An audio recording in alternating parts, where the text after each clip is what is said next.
नमस्कार मेरे प्यारे दोस्तों, आप सभी का एक बार फिर से बहुत बहुत हार्दिक स्वागत और अभिनंदन है आपके अपने बरेगेल ट्यूटोरियल्स ई एजुकेशन प्लेटफॉर्म पर। देखिए, आज के करंट अफेयर्स को हम शुरू करते हैं और आज के करंट अफेयर्स को यहाँ पे हम देखते हैं।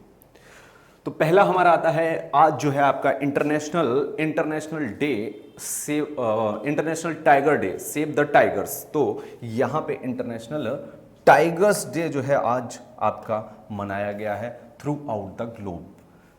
आज इस बार की जो आपकी इंटरनेशनल टाइगर डे की थीम है वो है आपकी India launches project tiger to revive the tiger population.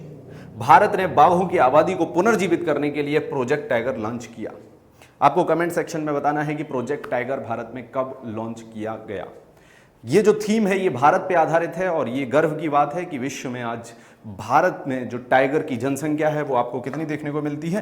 तो भारत में जो टाइगर की जनसंख्या है वो 2967 देखने को मिलती है।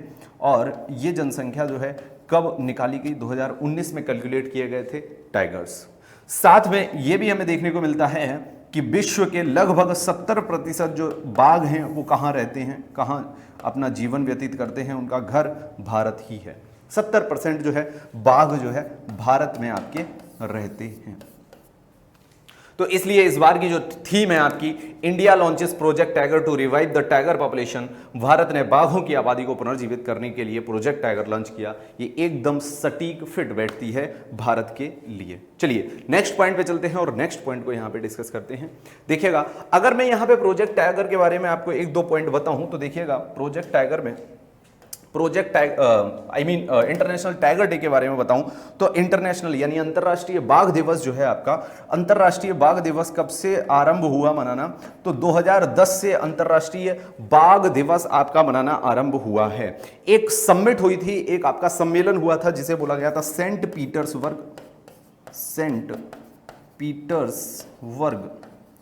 समिट। सेंट पीटर्सबर्ग समिट ये कहां पे हुई थी, तो सेंट पीटर्सबर्ग में, यानी रशिया में हुई थी, रूस में हुई थी।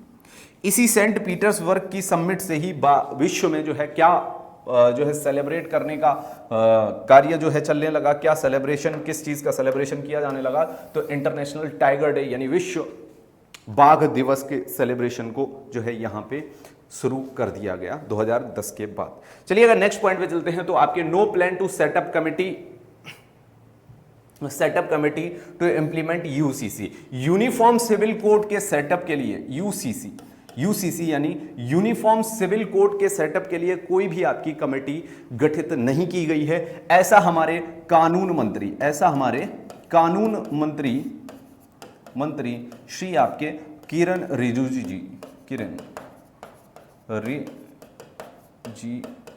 जी ने जो है आपका क्या है ये बोला हुआ है कि कोई भी हम ऐसी कमेटी गठित नहीं कर रहे हैं जिससे पूरे भारत भर में यूसीसी यानी यूनिफॉर्म सिविल कोड, जिसे आप समान नागरिक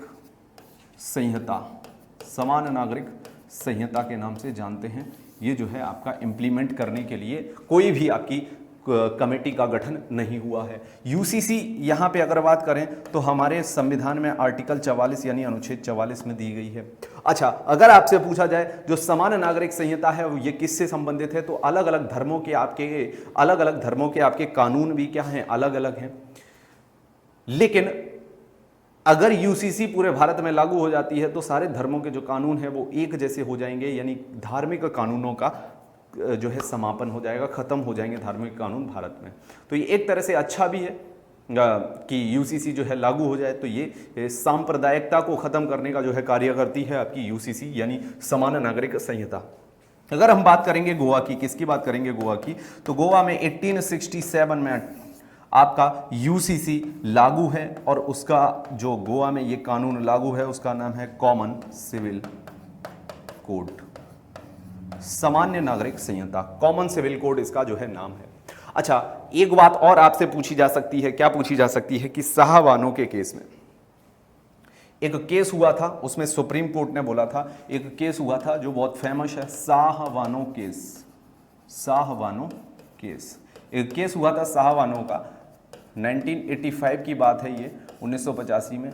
इस शाहबानो के केस में सुप्रीम कोर्ट ने ऑर्डर दिया था, ये डायरेक्शन दिया था, हम ऑर्डर तो नहीं बोलेंगे, निर्देश दिया था पार्लियामेंट को यानी सरकार को, सेंट्रल गवर्नमेंट को, पार्लियामेंट को निर्देश दिया था यानी डायरेक्शन दिया था कि आप ऐसा करिए, यूसीसी के लिए जो है प्रयास करिए, यूसीसी भारत में लागू हो, ऐसा जो है प्रयास आपको करना है। अगर आपसे पूछा जाए सुप्रीम कोर्ट ने पार्लियामेंट को निर्देश दिया हुआ है यूसीसी को इंप्लीमेंट करने के लिए, यूसीसी को इंप्लीमेंट करने के लिए निर्देश दिया हुआ है, कौन से केस में ऐसा निर्देश सुप्रीम कोर्ट द्वारा दिया गया? तो शाहबानो केस कब हुआ? 1985 में हुआ। इतनी बात आपको यहां पे याद रखनी होगी। लॉ मिनिस्टर हमारे अभी किरेन रिजिजू साहब हैं। चलिएगा नेक्स्ट पॉइंट को यहां पे डिस्कस करते हैं। नेक्स्ट क्वेश्चन के लिए नेक्स्ट क्वेश्चन को हम यहां पे डिस्कस कर लेते हैं।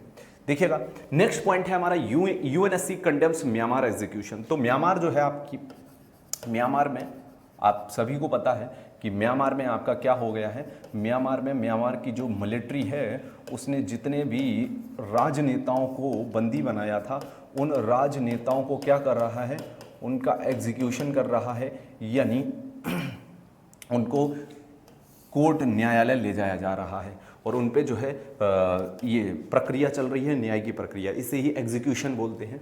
तो इस एग्जीक्यूशन को यूएनएससी जो आपका एक संस्था है, सभी जानते होंगे, यूनाइटेड नेशन सिक्योरिटी काउंसिल यानी संयुक्त राष्ट्र सुरक्षा परिषद, इसमें क्या किया गया है, इसके द्वारा कंडेम किया गया है। अगर यहाँ पे यूएनएससी की बात आई है तो यूएनएससी के बारे में कुछ देख लेते हैं। एक आपकी संस्था है संयुक्त राष्ट्र जिसे आप बोलते हैं, एक संस्था है जिसका नाम है क्या, संयुक्त राष्ट्र। तो संयुक्त राष्ट्र की स्थापना जो है कहां पे हुई और कब हुई, अगर आपसे ये पूछा जाए तो याद रखना है आपको 26 जून 1945 को, 26 जून 1945 को संयुक्त राष्ट्र का जो है आपका चार्टर यानी अधिकार पत्र साइन हुआ था। क्या साइन हुआ था? अधिकार पत्र आपका साइन हुआ था। किसका? 26 जून 1945 को संयुक्त राष्ट्र का। और 26 जून 1945 के बाद 24 अक्टूबर 1945 में, कब?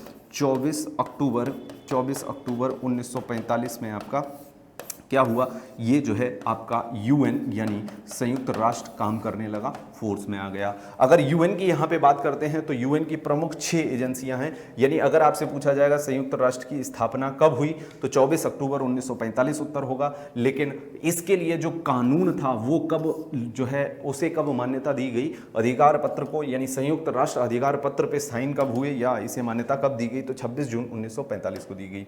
अगर यूएन की हम बात करेंगे तो यूएन यानी संयुक्त राष्ट्र की 6 प्रमुख आपके अंग हैं, 6 अंग हैं इसके।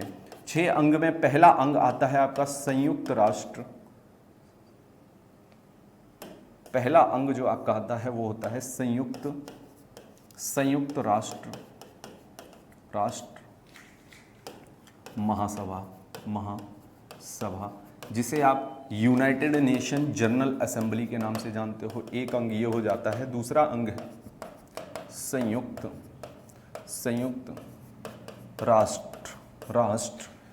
राष्ट्र सुरक्षा परिषद, जिसे आप यूनाइटेड नेशन सिक्योरिटी काउंसिल के नाम से जानते हो। एक आता है आपका संयुक्त राष्ट्र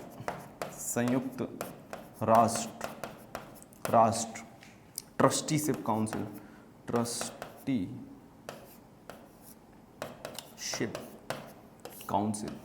परिषद, ट्रस्टीशिप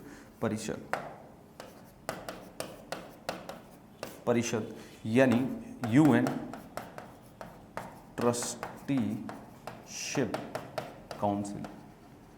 ट्रस्टीशिप काउंसिल। एक और आपका यहाँ पे आता है आपका अंतर्राष्ट्रीय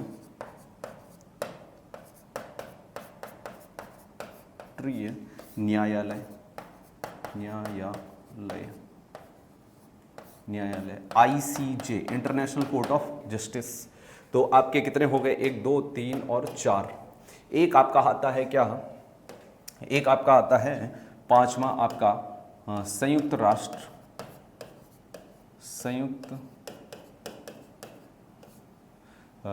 राष्ट्र सचिवालय, United nation secretariat United nation secretariat, एक आपका आता है संयुक्त राष्ट्र सचिवालय, एक आपका आईसीजे, एक आपका यूएनएससी, एक आपका आता है यूएन इकोसॉक यानी संयुक्त राष्ट्र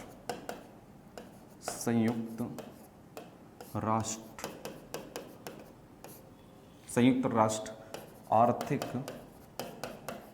व सामाजिक परिषद जिसे आप यूएन इकोसॉक के नाम से जानते हो, ठीक है, economic and United nation economic and social council, ठीक है, परिषद। ये आपके 6 प्रमुख अंग हैं और इन 6 प्रमुख अंगों में 5 अंग जो हैं आपके, ये आपको देखने को कहाँ मिलते हैं, तो न्यूयॉर्क के अंदर देखने को मिल जाते हैं। और बचा ये एक ICJ international court of justice जो है आपका अंतर्राष्ट्रीय न्यायालय आपका हैग नेदरलैंड्स में देखने को मिलता है। कहाँ? हैग नेदरलैंड्स में आपको देखने को यहाँ पे मिल जाता है, ठीक। इतनी बात आपको यहाँ पे याद रखनी है। तो आपका जो प्रमुख अंग है यूएनएससी, ये सबसे मोस्ट इम्पॉर्टेंट आपका जो है आपका ऑर्गन है यूएन का यानी संयुक्त राष्ट्र का। इसने जो है कंडेम किया है आपके म्यांमार के एग्जीक्यूशन को जो आपका वहाँ की मिलिट्री जुंटा द्वारा किया जा रहा है।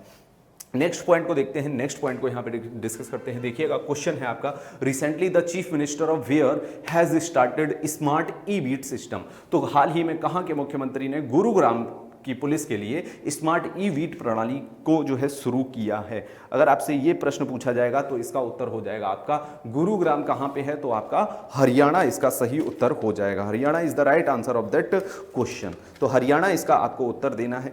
ई वीट सिस्टम कहाँ शुरू किया गया है? हरियाणा में शुरू किया गया है। ई वीट सिस्टम क्या है? ई वीट प्रणाली क्या है आपकी? अगर ये पूछा जाएगा तो ये पुलिस व्यवस्था को बेहतर बनाने के लिए है। पुलिस व्यवस्था को बेहतर करने के लिए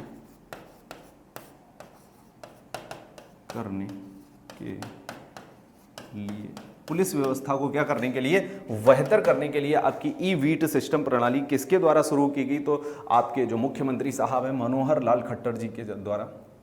किसके द्वारा? तो मनोहर लाल खट्टर साहब के द्वारा जो है आपकी ये शुरू की गई है। मनोहर लाल खट्टर जी के द्वारा आपकी ई वीट प्रणाली जो कि आपकी गुरुग्राम पुलिस के द्वारा जो है गुरुग्राम पुलिस के लिए अभी शुरू की गई है। अभी पूरे आपके हरियाणा में ये लागू नहीं है। अभी तक ये ईस्ट गुरुग्राम में लागू थी। अब ये आपकी नॉर्थ गुरुग्राम के साथ साथ और भी जगह लागू कर दी गई है। क्या? ई वीट सिस्टम प्रणाली। किससे संबंधित है? तो पुलिस से संबंधित है। पुलिस की व्यवस्था को बेहतर बनाने के लिए ये आपकी शुरू की गई है, ठीक। चलिएगा नेक्स्ट पॉइंट पे चलते हैं। नेक्स्ट पॉइंट से पहले हम इससे रिलेटेड कुछ पॉइंट्स देख लेते हैं। तो हरियाणा के राज्यपाल आपके बंडारू दत्तात्रेय हो जाएंगे। बंडारू दत्तात्रेय जी जो हैं आपके क्या हो जाएंगे? हरियाणा के आपके जो है राज्यपाल हो जाएंगे। साथ में हरियाणा के मुख्यमंत्री आपके मनोहर लाल खट्टर साहब हो जाएंगे। हरियाणा के मुख्यमंत्री मनोहर लाल खट्टर द्वारा ही ये जो है गश्त लगाने के लिए प्रयोग की जाने वाली व्यवस्था है। पंजाब के मुख्यमंत्री भगवंत सिंह मान हो जाएंगे। बनवारी लाल पुरोहित साहब जो हैं वहाँ के पंजाब के गवर्नर हो जाएंगे। गुजरात के राज्यपाल आचार्य देवव्रत हो जाएंगे। मुख्यमंत्री आपके भूपेंद्र पटेल साहब हो जाएंगे। और छत्तीसगढ़ के राज्यपाल अनुसुईया उइके और भूपेश बघेल साहब यहाँ के कौन हो जाएंगे? आपके सीएम हो जाएंगे। अगले क्वेश्चन पे चलते हैं। अगले क्वेश्चन को यहाँ पे डिस्कस करते हैं। बताइएगा इसका आंसर क्या होगा। Recently the Indian navy took delivery of first indigenous aircraft carrier. हाल ही में भारतीय नौसेना द्वारा ये पहली बार कार्य किया गया है कि भारतीय स्वदेशी विमान वाहक पोत की डिलीवरी की गई है। तो इसका नाम है IAC विक्रांत। ये INS नहीं है। क्या नाम है इसका? IAC Vikrant. IAC Vikrant indigenous aircraft carrier full form हो जाएगी इसकी इंडिजीनियस। यहाँ पे ये उत्तर सही होगा। साथ में इसकी फुल फॉर्म हो जाएगी IAC विक्रांत की जो आपकी फुल फॉर्म है वो हो जाएगी इंडिजीनियस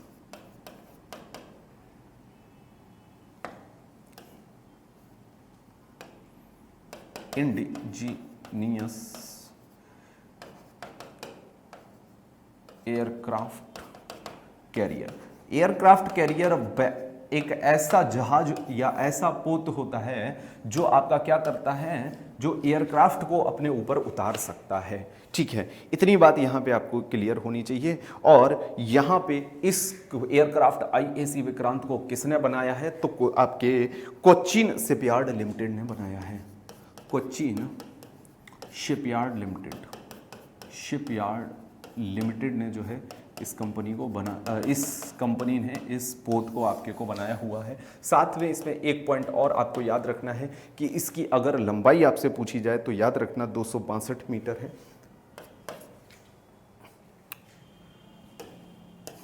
262 मीटर लंबाई हो जाएगी, 262 मीटर जो है इसकी लंबाई हो जाएगी। साथ में आपकी 45,000 टन क्या हो जाएगी, इसकी जो है आपकी क्षमता हो जाएगी। 45,000 टन वजन हो जाएगा इसका, क्षमता नहीं वजन हो जाएगा।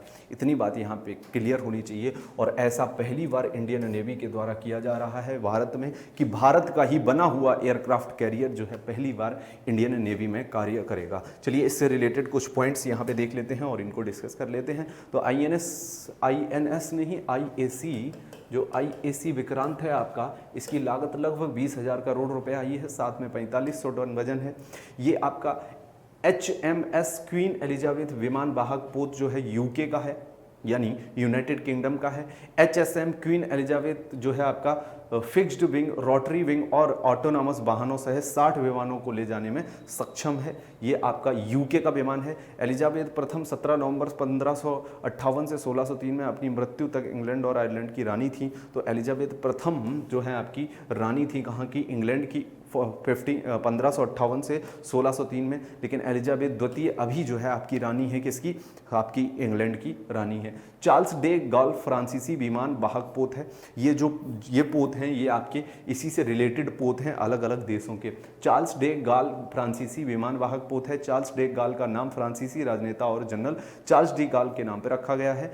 चार्ल्स डी गॉल 1994 में आपका लॉन्च हुआ था। USS John F Kennedy America का विमान पोत है। जॉन एफ कैनेडी आपके राष्ट्रपति थे, कहाँ के, तो आपके अमेरिका के राष्ट्रपति हुआ करते थे। By whom was the 11th agriculture census launch recently, किसके द्वारा 11वीं कृषि जनगणना जो है आपकी लॉन्च की गई है, तो उत्तर होगा इसका नरेंद्र सिंह तोमर जी। ये आपके अभी भारत के कृषि मंत्री हैं। अगर हम बात करेंगे किसकी, अगर हम आपकी बात करेंगे किसकी, कृषि मंत्री की, कृषि के बारे में, तो कृषि की जनगणना जो है आपकी ये की जा रही है। यहाँ पे देखिएगा, एक चीज़ यहाँ पे समझिएगा कि कृषि की जनगणना 1970-71 में शुरू की गई थी। हर 5 वर्ष के अंतराल पर कृषि की जनगणना होती है। ठीक है, इसमें क्या होता है, कृषि में नई कैसी टेक्निक्स लाई जाएं, या किसके पास कितनी कृषि है, जमीन को जो है कैसे उसका जो है आपका बंटवारा किया जाए, लोगों में जमीन किसके पास कितनी है, और कैसे कृषकों की जो है आय को बढ़ाया जाए, और कौन कौन सी खेती कहाँ के लिए अच्छी है, ये सब देखा जाता है किसमें, आपकी जो है कृषि जनगणना के अंदर। तो अभी भारत में 11वीं कृषि जनगणना होनी है। आप अगर काउंट करेंगे तो वहीं पे आपका ये भी पहुंचेगा। 11वीं कृषि जनगणना होनी है, और इस 11वीं कृषि जनगणना का मुख्य उद्देश्य है आपका, मुख्य उद्देश्य 11वीं कृषि जनगणना का आपका क्या है, तो आपका मुख्य उद्देश्य हो जाएगा कृषकों की आय को बढ़ाना, कृषकों की आय को बढ़ाना, कृषकों की आय को बढ़ाना। ठीक है, ये मुख्य उद्देश्य इस बार की कृषि जनगणना का है। साथ में आपको एक बात और याद रखनी है, इस बार की कृषि जनगणना क्यों इंपॉर्टेंट है, क्योंकि जो भी डाटा कलेक्ट किया जाएगा, जो भी चीज़ें जो है कलेक्ट की जाएंगी, वो किसके थ्रू की जाएंगी, तो अब की बार स्मार्टफोन एंड टेबलेट के द्वारा डाटा कलेक्ट किया जाएगा। इस बार स्मार्ट आपकी जनगणना कृषि की हो रही है। इतनी बात आपको यहाँ पे क्लियर होनी चाहिए। इससे रिलेटेड कुछ पॉइंट यहाँ पे देख लेते हैं, जरा देखिएगा। केंद्रीय कृषि एवं किसान कल्याण मंत्री श्री नरेंद्र सिंह तोमर जी हैं। ठीक है, केंद्रीय कृषि एवं किसान कल्याण मंत्री जो है आपका नई दिल्ली में इसका हेडक्वार्टर, गुरमीत सिंह जो है आपके उत्तराखंड के आपके राज्यपाल हो जाएंगे। साथ में उत्तराखंड को उत्तरांचल भी कहते थे, इसका नाम कब बदला गया, तो 2006 में बदला गया। उत्तरांचल से उत्तराखंड किया गया और ये आपका उत्तर प्रदेश से ही काट के बनाया गया है। उत्तराखंड के मुख्य न्यायाधीश विपिन संघ साहब हैं। आनंदीबेन मुफ्तीबाई पटेल जो है राज्यपाल उत्तर प्रदेश की हो जाएंगे आपकी। और चलिएगा आगे डिस्कस करते हैं और अदर क्वेश्चंस को। देखिएगा नेक्स्ट क्वेश्चन को, where will the prime minister Narendra Modi launch India's first international bullion exchange recently. तो बुलियन एक्सचेंज में क्या होता है कि यहाँ पे हम अपने सोने को और अपनी चांदी को अच्छी कीमतों में बेच सकते हैं और ये सरकारी जगह होती है। बुलियन एक्सचेंज भारत में पहली बार आपका इस्टेब्लिश किया जा रहा है। कहाँ पे? गुजरात के गांधीनगर में। तो गांधीनगर में भारत में पहला आपका bullion exchange, international bullion exchange, जिसे आप इंडियाज इंटरनेशनल बुलियन एक्सचेंज बोल सकते हो, IIBX, ये आपका पहली बार आपका जो है आपका स्थापित किया जा रहा है। इसमें जो है आपके सिल्वर और गोल्ड की सबसे ज़्यादा जो है कि यहाँ पे क्या होती है, एक्सचेंज होते हैं, पैसे भी यहाँ पे एक्सचेंज किए जाते हैं।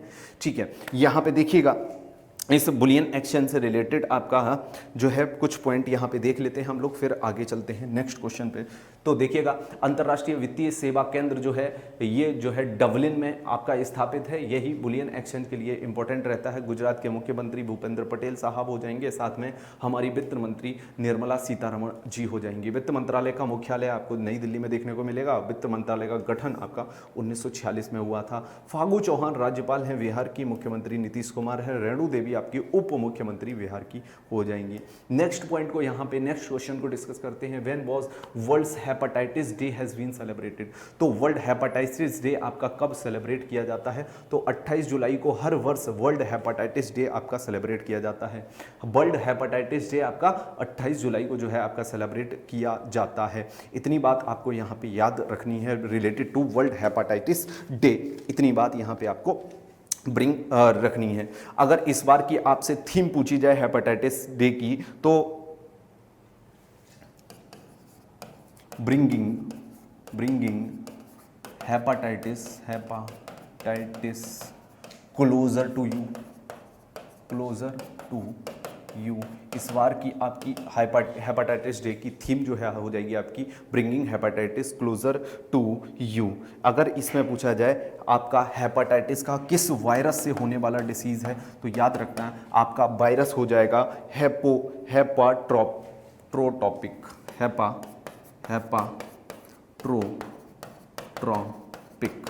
ये आपका वायरस हो जाएगा, किसका? हेपेटाइटिस का आपका वायरस हो जाएगा। इससे रिलेटेड कुछ पॉइंट्स को यहाँ पे डिस्कस कर लेते हैं। देखिएगा हेपेटाइटिस यकृत ऊतक की सूजन, यानी आपके लिवर में जब इन्फ्लेमेशन यानी जलन होने लगे, ये जो है सबसे बड़ा आपका सिम्टम है किसका? हेपेटाइटिस का। साथ में आपका डॉक्टर्स डे 1 जुलाई को हर वर्ष सेलिब्रेट किया जाता है और चार्टर अकाउंटेंट डे भी आपका 1 जुलाई को यहाँ पे सेलिब्रेट किया जाता है।